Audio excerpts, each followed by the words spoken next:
Alkisah, seorang pria duduk di sebuah meja makan. Nggak enak banget. Wiradarmadi sedang mengunyah sesuatu tiwul. Kemudian dia meletakkan sendoknya karena merasa seperti makan gula aja. Sekarang dia akan menampar siapapun yang berani beritahunya kalau melewati dunia lain atau dimensi lain adalah hal yang sangat khusus. Kini, Wira, seorang dari dunia modern, sudah melewati dimensi ke kerajaan kuno yang bernama Nuala. Kerajaan yang mirip dengan kerajaan Atrana kuno. Pemilik tubuh sebelumnya berasal dari keluarga kaya raya. Sewaktu orang tuanya masih hidup, dia selalu sarapan bubur. Dan makan siangnya adalah nasi dengan lauk. Sedangkan makan malamnya adalah mie gandum dan roti pipih. Berhubung harus bersekolah di kota provinsi, dia baru pulang setiap 10 hari sekali. Pada saat itulah dia pun bisa memuaskan nafsu makannya. Rakyat biasa, yang rakyat pada umumnya di zaman kerajaan ini, hanya makan sehari 2 kali. Makanan mereka pun juga hanyalah sebuah bubur ataupun tiwul.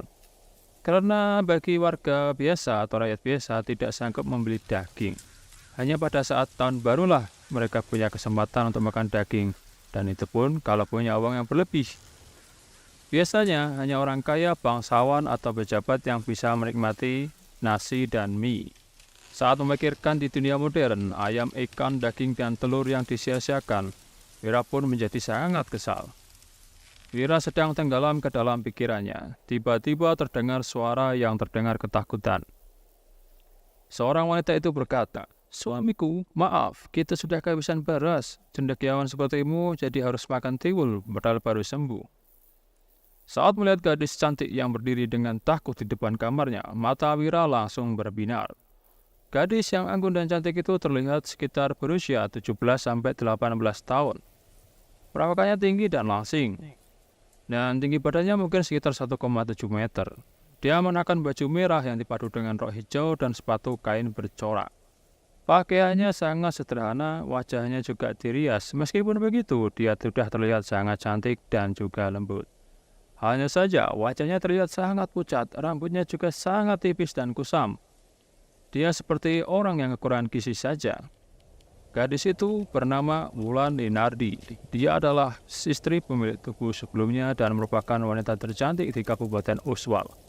Awalnya, pemilik tubuh sebelumnya sudah tidak mempunyai kesempatan untuk menikahinya. Pada saat itu, keluarga Linardi hampir sepakat, jadi mereka ingin menikahkan putri mereka agar tidak terlibat masalah.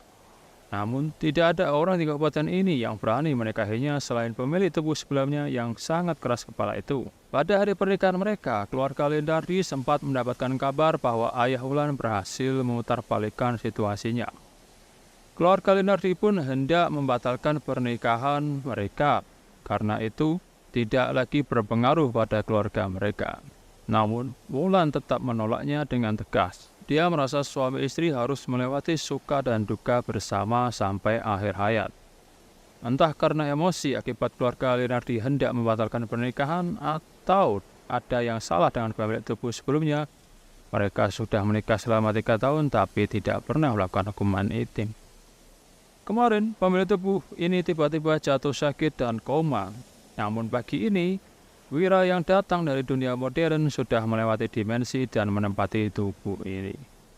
Saat melihat ada sesuatu di hidung mancung gadis itu, Wira pun bangkit dan mengeluarkan tangannya. "Aduh, jangan!" Wulan langsung berjongkok ketakutan dan melingkudungi kepalanya sambil menangis. "Suamiku, jangan pukul aku. Semua mas kawin sudah benar-benar habis terjual." Tangan Wira pun berhenti di udara. Berhubung pemilik tubuh sebelumnya memiliki disfungsi, sifatnya pun berubah sangat drastis. Dia berhenti belajar untuk ikut ujian menjadi pejabat dan hanya tahu berfoya-foya sepanjang hari. Oleh karena itu, keluarga mereka pun sangat miskin. Selain itu, pemilik tubuh sebelumnya juga menyiksa istrinya yang cantik ini. Bukan hanya mas kawin, selain itu, pemilik tubuh sebelumnya memaksa Wulan untuk meminjam dari keluarga Linardi agar dia bisa berfoya-foya. Namun, Wulan malah terasa dirinya berhutang budi pada pemilik tubuh sebelumnya. Wulan bukan hanya tidak meninggalkan suaminya, juga tetap melayani kebutuhan suaminya meskipun tubuhnya sudah terluka karena dipukuli suaminya. "Suamiku, jangan pukul aku lagi. Aku bakal cari cara dapat uang, lalu memberikan alkohol dan daging." Wulan mendongak dan memohon sambil menangis terseduh-seduh. Wira pun menjawab, aku nggak minum alkohol, juga nggak makan daging. Ini ada sebuah kotoran di hidungmu, aku cuma mau bantu kamu membersihkannya. Wira memampah Wulan yang gemetaran lalu menyeka abu hitam di ujung hidungnya dengan lengan bajunya. Namun, Wulan malah menjadi lebih takut lagi. Tiba-tiba suaminya menjadi sangat baik. Karena dalam 3 tahun ini, suaminya bukan hanya memukulnya dan memakinya saja. Suaminya juga bisa bersikap lembut, namun dia melakukannya supaya Wulan menggadaikan mas kawinnya atau meminjam uang dari keluarga Rinaldi. Oleh karena itu, sikap Wira yang tiba-tiba bersikap baik, Wulan berpikir bahwa suaminya bersikap lembut itu hanya karena meminta uang padanya. Wira pun meminta maaf dengan suara lembut. Dulu, aku yang salah. Kelak aku nggak bakal pukul kamu lagi. Wulan pun langsung menangis dan berkata, suamiku, kamu pinjam berapa banyak uang lagi di luar sana? Waktu terakhir kali kamu pulang ke rumah, kakakku sudah bilang, kalau dia nggak bakal pinjamin aku uang lagi. Wira pun tersenyum masam. Aku nggak pinjam uang dari luar. Aku juga nggak bakal suruh kamu kok untuk pinjam uang lagi. Wulan pun tidak sepenuhnya percaya dengan kata-kata Wira. Serius? Wira mengangguk. Percayalah padaku. Gadis sebaik ini sangat sulit dicari. Kenapa pemilik tubuhnya tidak menghargainya? Wira pun terheran-heran dalam hatinya.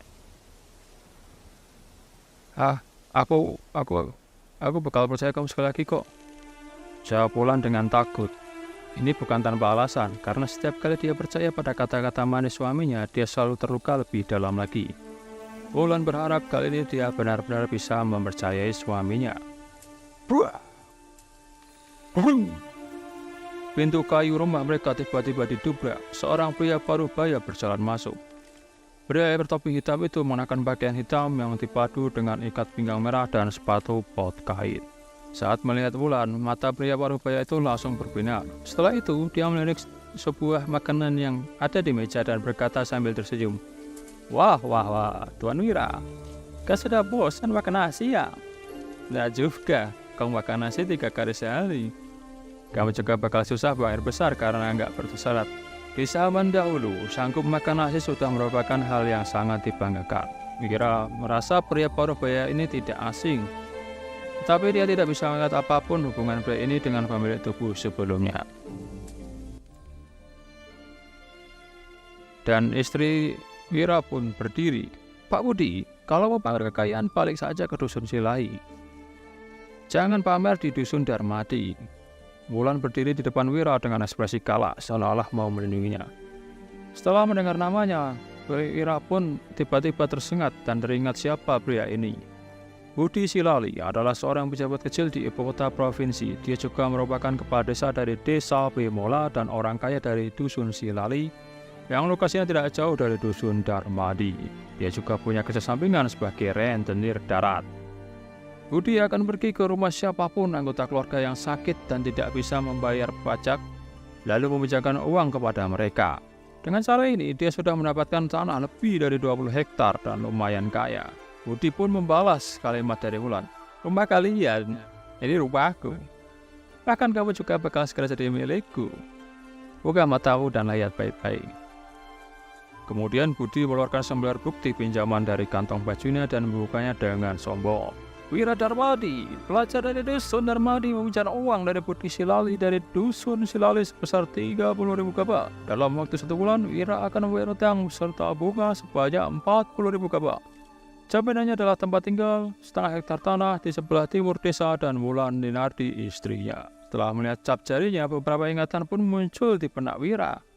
Wira pun langsung murka dengan ingatan itu. Bagaimana tidak, pemilik tubuh sebelumnya pernah mabuk-mabukan dan saat itulah Budi memanfaatkannya untuk berjudi dan setelah kalah telak dia pun membuat perjanjian ini. Baru saja Wira bersumpah pada Wulan, perbuatan keji pemilik tubuh sebelumnya sudah terbongkar lagi. Penduduk Provinsi Awali sangat miskin, seorang buruh paling banyak juga hanya menghasilkan 3-4 gabak sekaligus.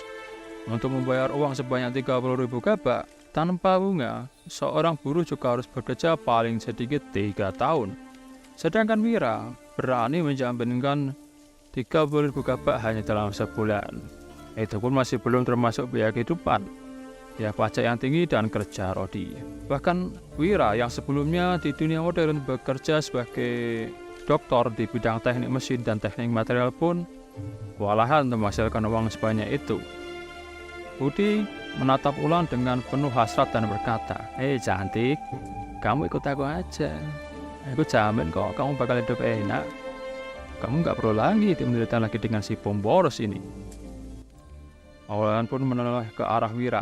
Air suatannya sudah membasahi pipinya dan menetes ke lantai. Ternyata dia memang salah karena sudah mempercayai suaminya. Baru saja, tidak lama dia mempercayai suaminya, Wulan bisa menerimanya dengan sifat lembutnya. Namun ternyata dia tidak menyangka suaminya akan menggunakan dirinya sebagai jaminan. Pada saat itu, hatinya benar-benar hancur. Bahkan Wira pun akhirnya tidak bisa berkutik bagaimana lagi berbicara dengan Wulan. Dia pun menatap Budi dengan sombong dan berkata, bawa pergi surat perjanjianmu itu.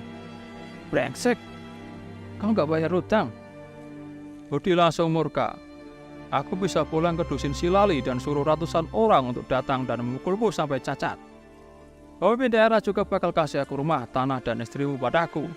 Sudah ada bukti masih berani mengelak. Kau sudah bosan hidup ya? Wulan menarik lengan baju Wira dan berkata, suamiku, kita harus bayar utang. Aku bakal pergi ke rumah untuk pinjam uang. Jika tidak membayar utang, suaminya akan ditarik ke pengadilan daerah dan dipukuli.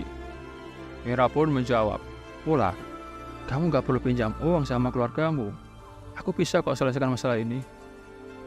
Wira pun tertegun sejenak. Dia tidak menyangka Wulan masih bersedia membantu pemilik tubuh sebelumnya, padahal dirinya sudah digunakan sebagai jaminan.